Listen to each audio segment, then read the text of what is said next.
Hello friends, कैसे हो आप लोग। आज हम बात करने वाले हैं कक्षा 12 एनसीईआरटी फिजिक्स से आपका पहला चैप्टर वैद्युत आवेश तथा क्षेत्र से। उसमें हम एक बहुत ही महत्वपूर्ण न्यूमेरिकल के बारे में जानेंगे। और दोस्तों, आज हम ये भी जानेंगे कि न्यूमेरिकल्स को सॉल्व कैसे करते हैं। अगर आपको न्यूमेरिकल सॉल्व करने में दिक्कत होती है तो आप इस वीडियो को देखिए। हम आगे सीरीज चालू करने वाले हैं जिसमें मैं आपको बताने वाला हूं कि न्यूमेरिकल्स को सॉल्व कैसे किया जाता है। तो अगर आपको न्यूमेरिकल्स में कहीं भी दिक्कत आती है तो आप इस वीडियो को अंत तक बने रहिए। मैं आपको बताऊंगा कि न्यूमेरिकल्स को सॉल्व कैसे करते हैं। अब आपके सामने स्क्रीन पर यहाँ पे एक प्रश्न दिख रहा है जो कि बहुत ही महत्वपूर्ण है। इस प्रश्न को कैसे सॉल्व करना है और क्या प्रोसेस होता है एक न्यूमेरिकल्स को सॉल्व करने का, वही आज मैं बताने वाला हूं। तो इस वीडियो को अंत तक जरूर देखिएगा। काफी दिनों से मैं वीडियो नहीं डाल रहा था, लेकिन अब से इस चैनल पर रोज एक नई वीडियो आने वाली है, तो इस वीडियो को अंत तक जरूर देखिएगा। तो दोस्तों, यहाँ पर देख सकते हैं क्वेश्चन नंबर 1। एक समान वैद्युत क्षेत्र सदिश E vector 2y cap plus 3j cap minus 4k volt प्रति मीटर में एक पृष्ठ के क्षेत्रफल A vector equal to 8j cap metre square से गुजरने वाले वैद्युत फ्लक्स की गणना कीजिए। इस प्रश्न को दोस्तों 2013, 14, 16, 19 और 20 में पूछे जा चुके हैं और दोस्तों ये 2021 में भी पूछे जा सकते हैं। तो इसलिए इस प्रश्न को इम्पोर्टेंट मान के चलिए। और सिर्फ यही प्रश्न नहीं, इस टाइप के जितने भी प्रश्न आने वाले होंगे आप चुटकियों में लगा देंगे। इसका मैं पूरा प्रोसेस बताने वाला हूँ। इससे पहले मैं आपको बताऊं तो दोस्तों, आपको फिजिक्स में दो चीज ध्यान देनी है। कभी भी न्यूमेरिकल्स को हल करते समय ये दो चीज आपको खोजनी है।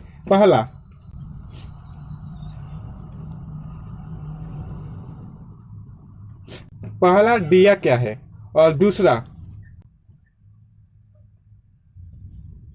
पूछा क्या है।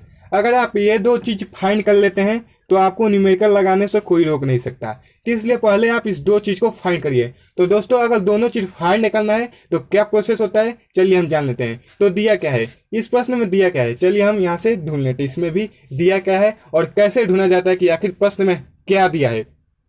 तो पहले हम यहाँ लिख लेते हैं सॉल्व में दिया है।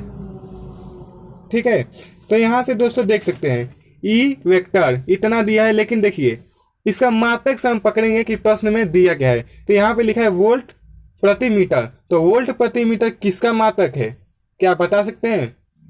तो दोस्तों, वोल्ट प्रति मीटर वैद्युत क्षेत्र का मात्रक होता है। तो वैद्युत क्षेत्र को हम ई से डिनोट करते हैं।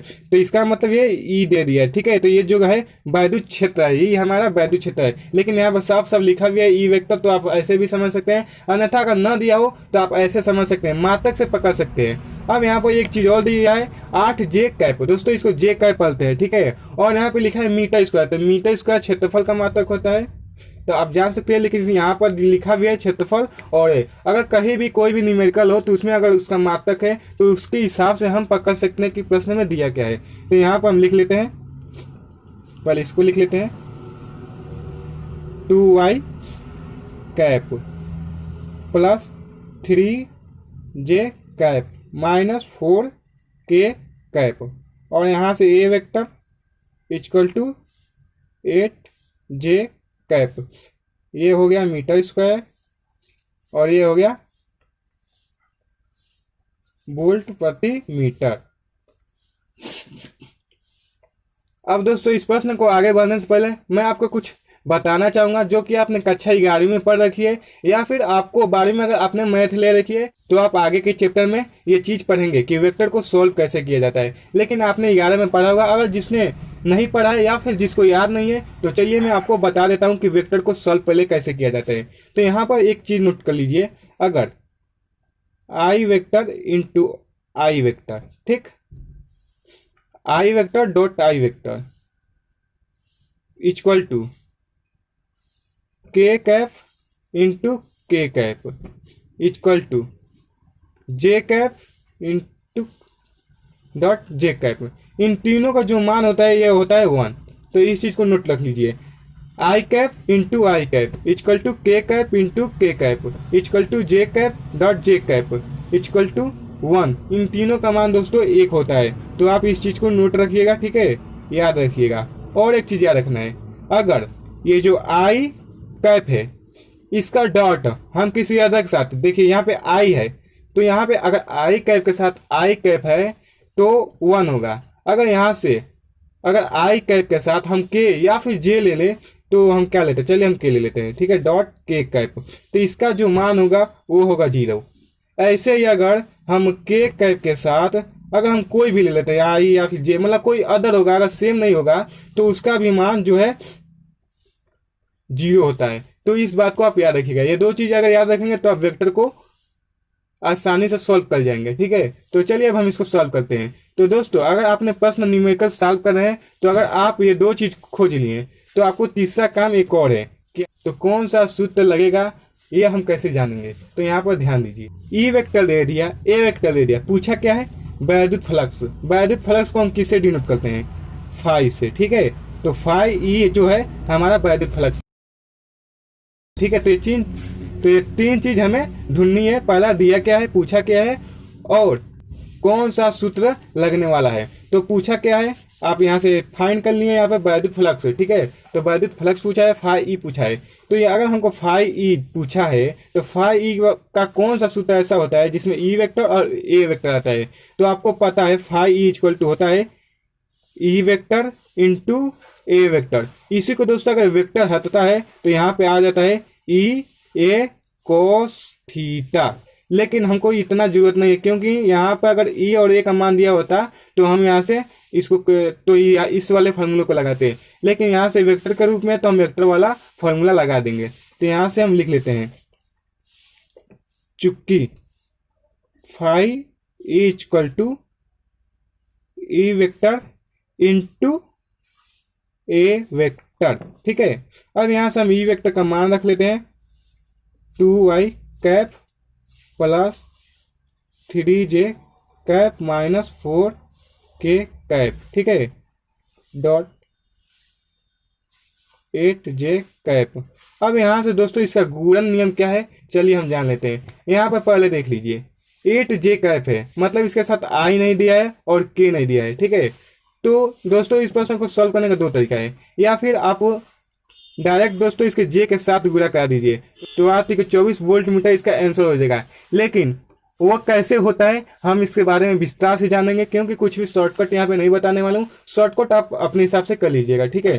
तो चलिए देखिए, यहाँ पे आई और के नहीं दिया है तो हम पहले आई और के का मान लेते हैं। क्या मानेंगे तो चलिए हम बताते हैं। यहाँ से इसको ऐसे ही उतार दीजिए, plus 3j cap minus 4k cap, ठीक है। अब देखिए यहाँ पे आई नहीं दिया है तो आई को हम मान लेते 0 आई कैप, ठीक है, प्लस जे का मान दिया है तो यहाँ पे हम लिख लेंगे 8j कैप। फिर के नहीं दिया है तो हम प्लस 0 मान लेते हैं, ठीक है, इसको भी, ठीक है। अब देखिए अब इसका गुणा नियम क्या है। तो गुणा करते हैं जैसे हम गुणा करते हैं कोई भी दोस्तों, अगर हम दो राशि गुणा कैसे करते हैं उसी के अनुसार मैं इसको भी गुणा करने वाली हूँ। तो 2i इसके साथ गुणा कर दीजिए, ठीक है। आपको अंत में मैं एक और तरीका बताना है जिसकी मदद से आप जल्दी से कर सकते हैं, ठीक है। आप इसका गुणा इसके साथ कीजिए, ठीक है। तो 2 इंटू 0, ठीक है, इसका गुणा हम इसके साथ करेंगे तो 2 इंटू 0 कितना होता है, अगर 2 का गुणा 0 से करेंगे तो 0 हो जाएगा, ठीक है। और आई वेक्टर इंटू जे वेक्टर यहाँ पे लिख दिए, आई वेक्टर इंटू जे वेक्टर। अब इसका भी ऐसा ही करेंगे, ठीक है, प्लस 8 के 24, ठीक है। तो इसका जे कैप डॉट जे कैप आएगा, ठीक है। अब इसका गुणा हम इसके साथ करेंगे, ठीक है। तो 4 का गुणा 0 के साथ करेंगे तो 0 यहाँ पर भी हो जाएगा, यहाँ पे 0 के कैप। अब ध्यान दीजिए यहाँ से इसका गुणा हमने इसमें कराया और इसका गुणा इसमें कराया और इसका गुणा इसमें कराया, ठीक है। तो यहाँ से दोस्तों यहाँ पे देख लीजिए के कैप इंटू के कैप, ठीक है। अब देखिए आई कैप, यहाँ से दोस्तों देख लीजिए एक गलती हुई है, यहाँ पे अगर आई कैप है तो इसका 0 और यहाँ पे भी आई कैप होगा, ठीक है। तो अब ध्यान दीजिए आई कैप इंटू आई इंटू के कैप डॉट के कैप, इसका भी मान क्या होगा 1। तो अंत में दोस्तों ये हो जाएगा 0 और ये हो जाएगा 0, हमारा सिर्फ 24 बचेगा, जो कि इसका मात्रक होता है दोस्तों वोल्ट मीटर, ठीक है, वोल्ट मीटर। तो ये जो हो जाएगा हमारा आंसर हो जाएगा, ठीक है। अब ध्यान दीजिए आपको परीक्षा में कैसे करना है। अगर आपको ऐसे दिया है, ठीक है, तो आप डायरेक्ट गुणा करा दीजिए, ठीक है, 8 को 24, क्योंकि बाकी चीज़ तो है नहीं, ठीक है, तो बाकी चीज़ जीरो हो जाती है। कैसे जीरो हो जाती है अभी हमने आपको बताया, एक बार और चलिए मैं समझा देता हूँ, ठीक है। इसका गुणा हम पहले इसको हम आइडेंटिफाई कर लेते हैं ऐसे, ठीक है, इसके रूप में, ठीक है, यहाँ इतना होगा। और उसके बाद से दोस्तों जे का, यहाँ पे जे लिख, यहाँ पे आई होगा, ठीक है, आई का आई के साथ, जे का जे के साथ और के का के के साथ हम गुणा कराते हैं। तो यहाँ पर दोस्तों आई के साथ आई का गुणा करा दिए हैं और जे के साथ जे का गुणा करा दिए हैं और के कैप के साथ के कैप का हमने गुणा करा दिया है। उसके बाद से दोस्तों के कैप डॉट के कैप का हमने मान रख दिया और जे कैप इंटू जे कैप का मान रख दिया और आई कैप डॉट आई कैप का भी मान रख दिया। तो यहाँ से दोस्तों टोटल रिजल्ट 24 आया है वोल्ट मीटर, जो कि आपका आंसर हो जाएगा। तो अगर आप स्क्रीनशॉट लेना चाहते हैं तो इसका स्क्रीनशॉट ले सकते हैं। अन्यथा दोस्तों डिस्क्रिप्शन में लिंक है, आप हमारे टेलीग्राम चैनल को ज्वाइन कर वहाँ से इसका पीडीएफ डाउनलोड कर सकते हैं। वहाँ पर मैं आपको ऐसे ही पीडीएफ देते रहता हूँ। धन्यवाद दोस्तों, मिलते हैं अगले वीडियो में।